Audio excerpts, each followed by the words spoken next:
Hi! Welcome back sa ating channel. My name is Jonah. As you all know, I am an Ingo tutor and I've been sharing videos on how to apply sa Ingo. But for this video, I'm going to share another ESL company na pwedeng applyan ng ating subscribers. So this one is different sa Ingo because it is an audio class. And I decided to make this video because one of my friends requested na mag-feature naman ako ng other ESL companies na pwedeng applyan since I've been hearing na there is like a freeze hiring right now sa Ingu. I have not yet confirmed it, but I've read some comments about it. So if you have not yet been able to continue with your Ingo application, you can try applying instead to this company. So without further ado, let's talk about the company. It is DAYOUNG English. And ito yung itsura ng kanilang website. So dito sa DAYOUNG English, it is offering audio classes. So sa Ingo, it's video class. Dito, audio class lang. So you don't need a webcam for this one. Let's check more. So, why should you apply sa DAYOUNG English? First reason is that it has a competitive pay rate. According to their website, tingnan natin ulit, on the left side, we can see earn 4.12 US dollars per hour, including bonuses. So, ang isang US dollar ngayon, as of today, is 56.3 Philippine peso. So if you're going to convert that, that would be 231.96 pesos. That's per hour. Ang laki nun. And there is also promotion with bonuses within an average of 30 days.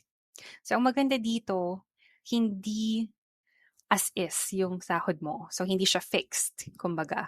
There is a chance for promotion and meron pang bonuses. And it's just an average of 30 days. Mabilis lang, isang buwan lang. And also, there is a monthly performance bonus. Actually, bonuses ang sabi. Hindi nila in-specify kung ano yon, but basing on this, bonuses, so hindi lang siya isa. So, first reason, competitive pay rate. Second is that it is an audio class, so it's perfect for camera-shy people. And meron kasing mga magaling makipag-usap, pero nahihiya sila kapag meron ng camera. May mga taong ganon. So, hindi yun problema dito sa DAYOUNG English. And you don't need to buy a webcam kasi it's not a video class. There's also no need to wear formal attire or even makeup. And no problem kung messy ang background mo, kung nasa iisang kwarto ka, yung mga ibang tao, as long as hindi maingay, of course, because it's an audio class. So, third reason is that it's a semi-flexible schedule. According to their website, you can choose to work at your most convenient time between 5 a.m. to 1 a.m. Philippine time. Okay. And students will have a regular schedule with you for at least 4 weeks. I think when they say 5 a.m., like 5 a.m. ng madaling araw, diretso, hapon, umaga, hanggang madaling araw ng 1 a.m. So, mahaba-haba yun. But I've read somewhere na ang kanilang peak hours ay 7 a.m. to 11 a.m. and 7 p.m. to 11 p.m. And regarding the regular schedule, they noted that a teacher must open a certain schedule and would be required to be available for that schedule for at least 4 weeks. So, semi-flexible siya kasi you can choose the schedule na i-open mo. However, you need to commit to that schedule for at least 4 weeks. So, dapat pag-isipang mabuti kung available ka ba ng mga oras na yon because that's gonna be for a month, 4 weeks. So, semi-flexible. Okay pa din. And then next is free training and seminar. So there are free trainings and seminars on core ESL freelancing skills. So kung beginner ka, like wala ka pang as in idea paano ba mag-work as an ESL tutor, they will give you trainings, like actual trainings. And it's free. And pinakamaganda is that it's beginner friendly. So there is no ESL experience required. So kahit kaka-graduate mo lang or ito yung first job mo, it's okay. There is also no specific education requirement. For other ESL companies, they require you to be a college graduate. Uh, so dito walang ganun. And there is also no teaching certificate requirement. So it's super beginner friendly. However, there is a note here, as long as you have a neutral accent and are fluent in English, you may apply for the position. And yeah, they offer free training and seminars. So kahit beginner, mapag-aaralan naman kung paano. So of course, important yung fluent ka in English kasi nga magtuturo ka ng English. So those are the reasons. Now, let's talk about the job description. So according to their website, it's a one-on-one audio class via Kakao or Skype. Kakao Talk. So usually sa atin, Facebook Messenger, ginagamit natin or Skype. So sa kanila, usually it's Kakao or Skype. And the length of class would be 15 minutes to 60 minutes. Depende sa mapag-usapan nyo ng estudyante. And you will teach Korean students with ages between 12 to 70 years old. So walang super bata na tuturuan, which is I think really good kasi ako hindi ako magaling magturo ng mga sobrang bata pa. And the nine favorite natin, earn $4.12 per hour, including bonuses. Then paid training. Okay, next one is the requirements. So paano nga ba? Ano nga ba ang requirements para makapag-apply or makapag-work? So they have like three categories ng requirements. So let's first talk about the teaching requirements. So ikaw bilang teacher, you must have either an American or British or Australian or neutral accent. So hindi ko alam yung pagkakaiba masyado ng mga yon. So, doon na lang siguro tayo sa neutral accent. And then, second is the ability to learn and teach multiple English subjects. Since ages 12 to 70 years old, pwedeng may pang junior high, pang college, pang adult, or business English. So, you need to be flexible regarding that. And you must be able to teach for at least 20 hours a week. So, meron silang minimum work hours. 20 hours is not that hard. Especially kung gagawin mo tong full-time. And next would be the ability to engage students in a meaningful conversation and ability and confidence to explain basic concepts of grammar, vocabulary, and conversational phrases. So, gano'n naman talaga kasi nga English ang ituturo natin. Okay. So, next would be, dapat letter B ito. Hindi ko napalitan. Technical requirements. So, dito naman sa mga equipment natin, you need to have a headset with a working microphone and noise cancellation. If you don't have a noise cancelling headset, you can use Crisp. Kasi ang importante lang naman talaga is ma-reduce yung noise or hindi maingay. Actually, I don't have a noise cancelling headset. I just use Crisp. And I think it works. Hindi naman nagre-reklamo yung mga student ko.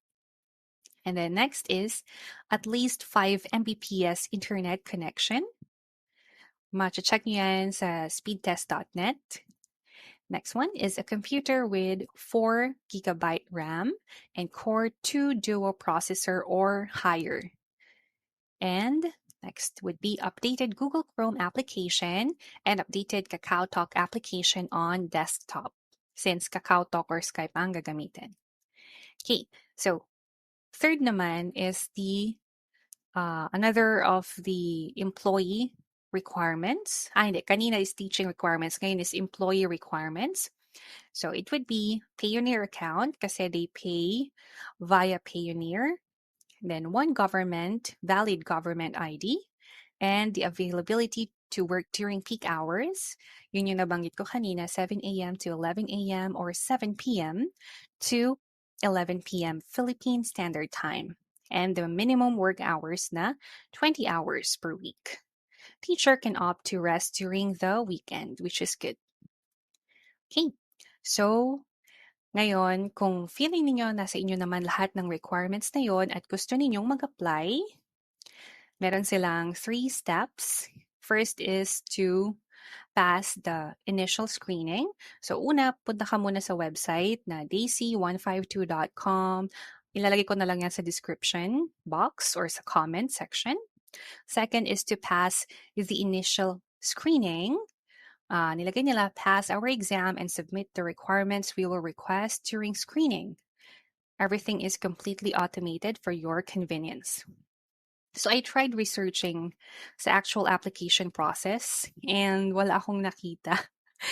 Kaya I decided to try na mag-apply so I can share with you guys yung actual na application process. And upon doing that, I discovered na you need to pass a language test, an audio test, and video interview. Don't worry, kasi i-include natin yan dito sa video na to mamaya para may idea kayo kung paano nga ba pumasa sa language test and kung paano ba yung audio test and video interview. So I already passed the language test. For audio test and video interview, they will send an email kung papasa ba or hindi. And I don't know if I will pass or not kasi ginawa ko lang naman siya para makita ko yung application process. But watch out pa din. Panoorin nyo pa rin yung dulo ng video para at least may idea kayo. Okay? And then, third, if you pass all of those, is that you're ready to join the onboarding. Ito na yung paid training. So kung pasado na kayo sa mga yon, magti-training na lang kayo, then you can start teaching. Yun na. So, ito na tayo. Susunod na yung video ng aking application. So again, trinay ko lang ito para maipakita ko sa inyo ang application process, kung ano man ang mga sagot ko. Wala sanang bashing, guys. Okay. But let's So, first look at the let's start. difference between the word look So ito, and pumunta ako watch. sa website.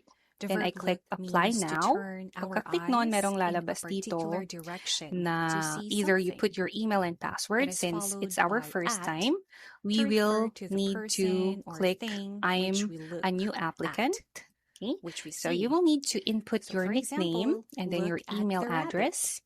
We So are nilagay ko yung looking first name ko, so at nickname. Tapos the nilagay ko yung rabbit. email address Okay? ko. Okay, so Then you next click would be create watch. account.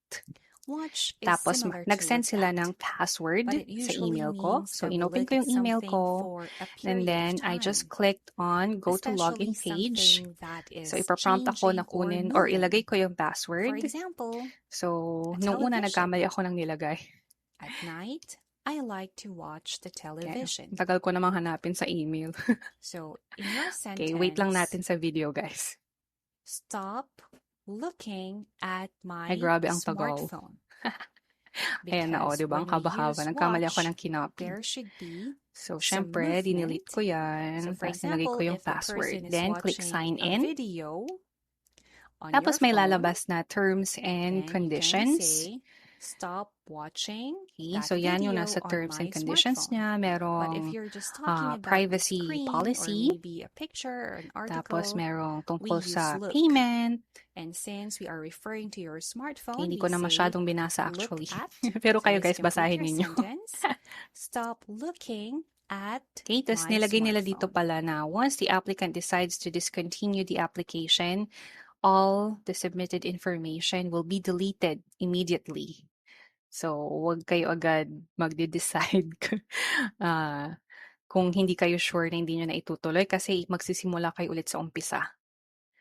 So, andito nakalagay tungkol sa payment, which is the 4.12 per hour, and then the work hours.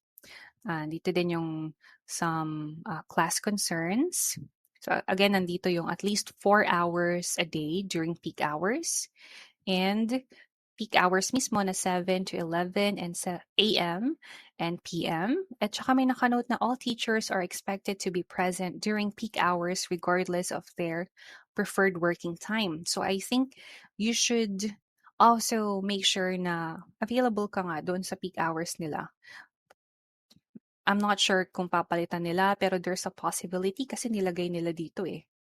So yun, isipin nyo munang mabuti kung available ba kayo sa peak hours nila in case na ma-change yung preferred working time ninyo.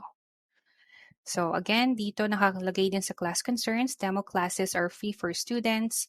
Thus, teachers will not be paid for the first 15-minute demo class. So yun lang.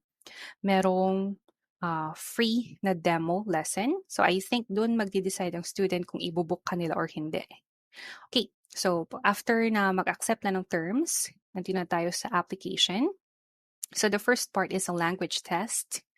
So there are 20 multiple choice questions and only one answer is correct. You will not be able to either pause or restart the test and you are only given 15 minutes. So make sure na available kayo pag mag-answer kayo ng language test. So I started it and I passed.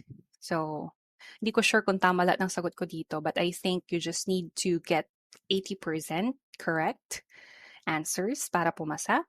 So would you like some ice in your drink? I don't mind. I'd rather you blanked her why we can't go. Explained. Ang sagot ko. Explained. Okay. Whose car is that? It's Phil's. Letter C. Okay. Would you mind blank these plates a wipe before putting them in the cupboard? Doing.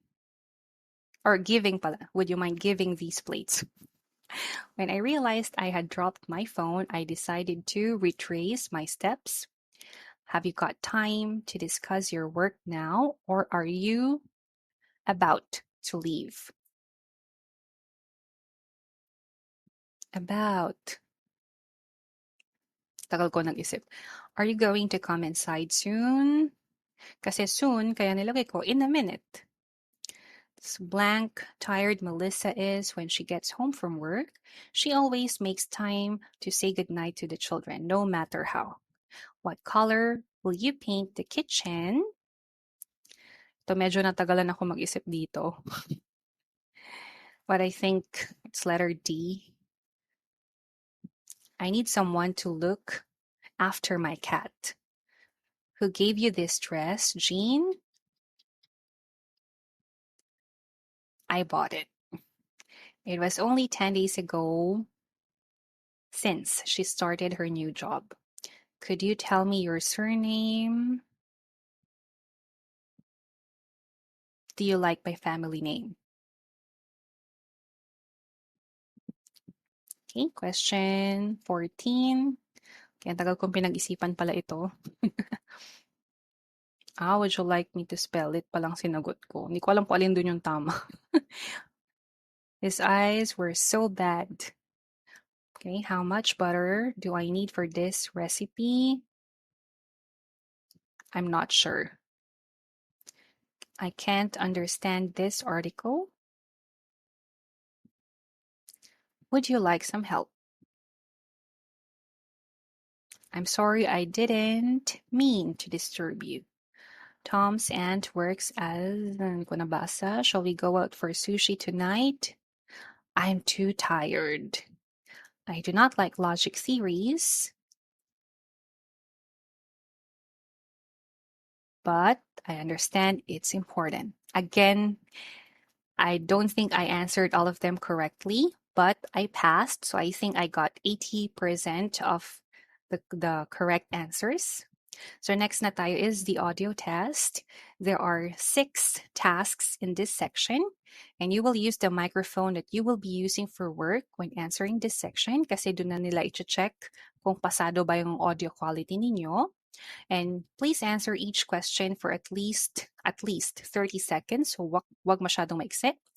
You may pause or restart the test, and you are required to answer all the questions in this section. So ang maganda dito is pwede mong i-pause. So kunwari, medyo nahirapan ka, bukas ulit. It's okay. Kusa siyang masisave. Actually, ilang beses kong na-close yung tab and I just open it, log in, and nandun pa rin yung dating sagot ko.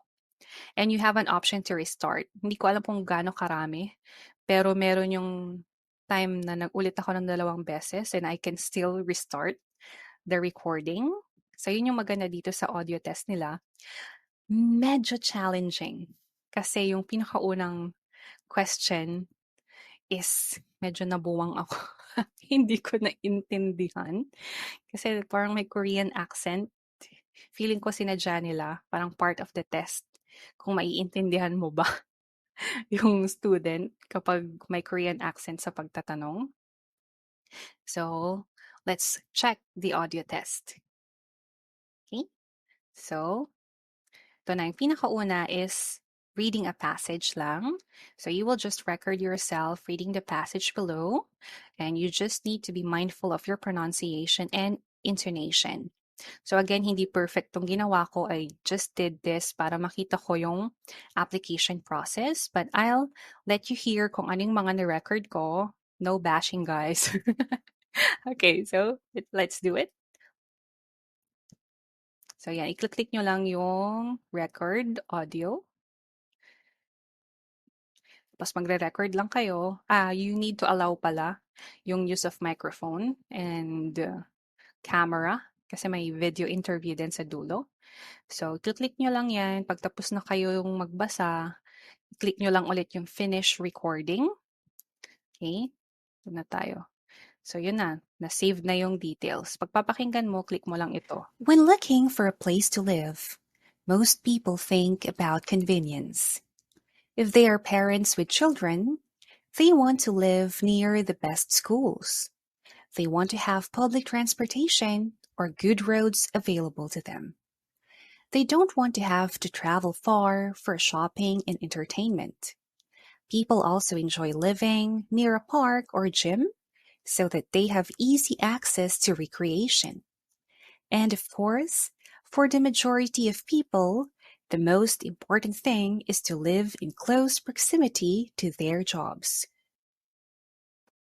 Yun. So, pag satisfied ka na, click mo lang yung satisfied, record, submitting ba yun or submit recording?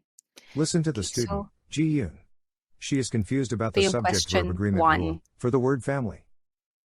Hear her concern and address it by recording your answer below. Teacher, I don't understand. Why is family use singular verb? Family have many members. Right? Why singular verb? Nagets nyo ba? So, ito po yung sagot ko. Ito yung sagot ko. Family has many members, but we use a singular verb after it because family is a collective word. It means that the word family denotes a group of persons that belong to the same household. So, yun po yung sagot ko. Ang sinasabi po pala niya doon sa question ay something like this. Teacher, I don't understand. Why is a family using singular verb? Family have many members, right? Why use singular verb? So, yun po yung sinagot ko. Of course, you can have your own answers. The student will read a passage. Please correct her mispronounced words, if there are any. I'm writing to collect recommendations for equipment or software when making YouTube videos. So far, the BK team has acquired a new Yeti microphone. After we buy new equipment and editing software, students can use the ESL app to make or shoot videos. If you have any suggestions for YouTube equipment or editing software, please let me know. So, dito naman po tayo sa question number 2. It is a pronunciation correction. So, dito, papakinggan ninyo yung passage na binasa ng student and then, inonote ninyo kung meron siyang mispronounced words. Siyempre, sasabihin ninyo kung paano ba yung tamang pronunciation. And it says here na you should talk to the student. So, when you record your answer, it must be as if you're talking to the student. All right. So, you were able to pronounce most of the words correctly. Great job on that. There were some words that you need to practice, and I'll be sending on the chat box the correct pronunciation for those. The first word is this one. It is pronounced as equipment. The stress is on the second syllable.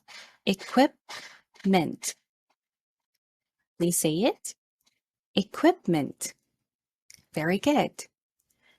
All right, so the next word is this one. Acquired. Acquired. Okay, make sure that you pronounce the letter D, at the end, because this is past tense. Let's say it one more time. Acquired. Very good. All right, so last word is THE, this one. So earlier you said the Eli Lab.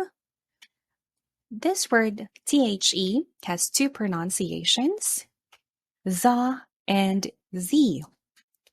We pronounce it as the if the next word starts with a consonant sound, like the world. But if it starts with a vowel sound, like a, e, o, u, like Eli Lab, it should be pronounced as the. So we pronounce it as use the Eli Lab. Okay, can you say it? Students can use the Eli Lab. Very good. So yun yung sagot ko sa question number 2. Medyo napahaba yung sagot ko. So kayo lang kung anong gusto nyong i-correct. Our Question number student 3. has a vocabulary question. Help her choose between the words watching and looking to complete her sentence. Teacher, what is correct? Step, watching my smartphone. Or, step, looking my smartphone. What is okay? That's a good question. But let's first look at the difference between the word look and watch. The verb look means to turn our eyes in a particular direction to see something. It is followed by at to refer to the person or thing which we look at, which we see. So for example, look at the rabbit. We are looking at the rabbit. Very good. Okay, so next would be watch. Watch is similar to look at, but it usually means that we look at something for a period of time, especially something that is changing or moving. For example, a television. At night, I like to watch the television. So in your sentence, stop looking at my smartphone. Because when we use watch, there should be some movement. So for example, if the person is watching a video on your phone, then you can say, stop watching that video on my smartphone. But if you're just talking about the screen or maybe a picture or an article, we use look. And since we are referring to your smartphone, we say look at. So let's complete your sentence. Stop looking at my smartphone.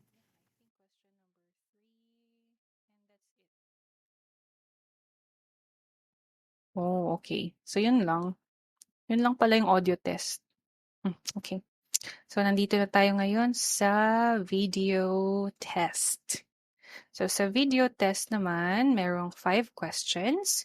And ang goal nito ay to know more about you as a teacher. So you may use your smartphone for this section kasi video interview ito, hindi naman talaga ito video class.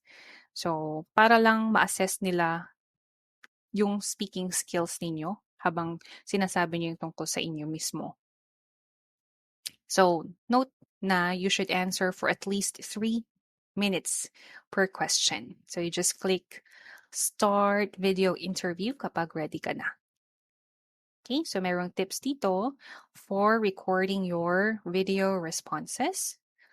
So ensure you are in a quiet, distraction-free area. Important yung quiet.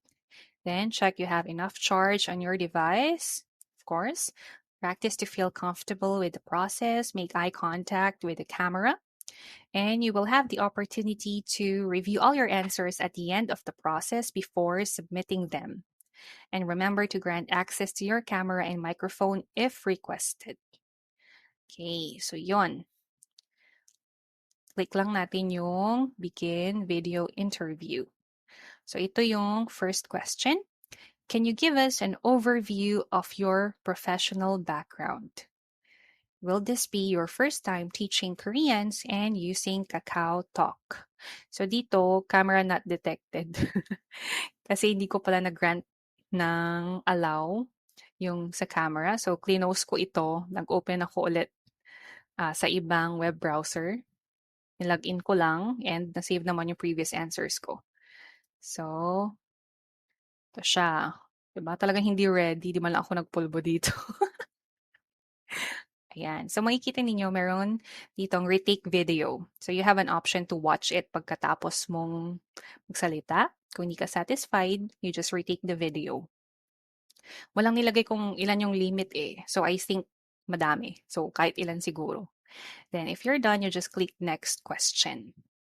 So, dito sa question number 2, if hired, will this be your first time doing an audio class? And what do you think are the disadvantages of an audio class and how do you plan to address them?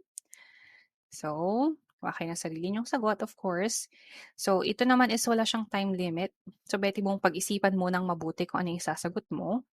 So, ang sinagot ko dito ay since walang video, hindi mo maipapakita yung facial expressions mo, yung hand gestures. Pero nilagay kong, ang sinabi ko na sagot is pwede mo namang gamitin yung tone of your voice para maging friendly, para i-emphasize yung mga words, ganon. So, dagdagan nyo na lang. Pahabain nyo kasi nakalagay is at least 3 minutes. Okay, question number 3 is, can you tell us a bit more about your work from home setup? What are the specs of your laptop or computer? Do you have noisy neighbors? And how do you manage your day-to-day work? So, if you will remember, merong technical requirements. So, babanggitin mo yung specs ng computer mo kasi doon nila ibibase kung pumasa ka ba sa technical requirements. And if you have noisy neighbors, pwede mong banggitin na meron naman akong noise cancelling headset or gumagamit ako ng Crisp. Tapos, how do you manage your day-to-day work? So, I think you should talk more about the availability of your schedule. So, i-relate nyo palagi doon sa ina-applyan ninyo yung isasagot ninyo. Okay, question number 4 is, can you teach for 4 to 5 hours per day? Ngiting tagumpay naman daw ako dito. Kahit hindi nagpulbo. And are you available from 7 a.m. to 11 a.m. and or 7 p.m. to 11 p.m.? So, syempre, yes, ang isagot nyo dyan. Kasi kung no, hindi na kayo papasa. Kasi required yon na maging available kayo. And last question, question 5. A booking schedule does not guarantee that you will be able to fill all your slots immediately. Are you amenable to waiting a few days to 2 weeks before you can fill in all your slots? So, of course, yes ang isasagot ninyo. Tapos mag-add na rin kayo na you need to be patient, kailangan mong ipakita na magaling ka para ma-impress ang student, para i-book ka nila ulit. Patience is a virtue, mga ganun-ganun na sagot. Basta gandahan na lang ninyo. Since may retake naman, so pwede nyo pagandahin yung isasagot. And if you're done, you just click finish recording. And yan. So merong retake video. And if you're done, finalize interview. So, ito yung saving na nung mga audio and videos. So, dun sa audio interview, apat lang naman yun. Sabi niya 6. Oh, anyway, apat lang yung sa audio interview. Tapos, sa video interview, ito.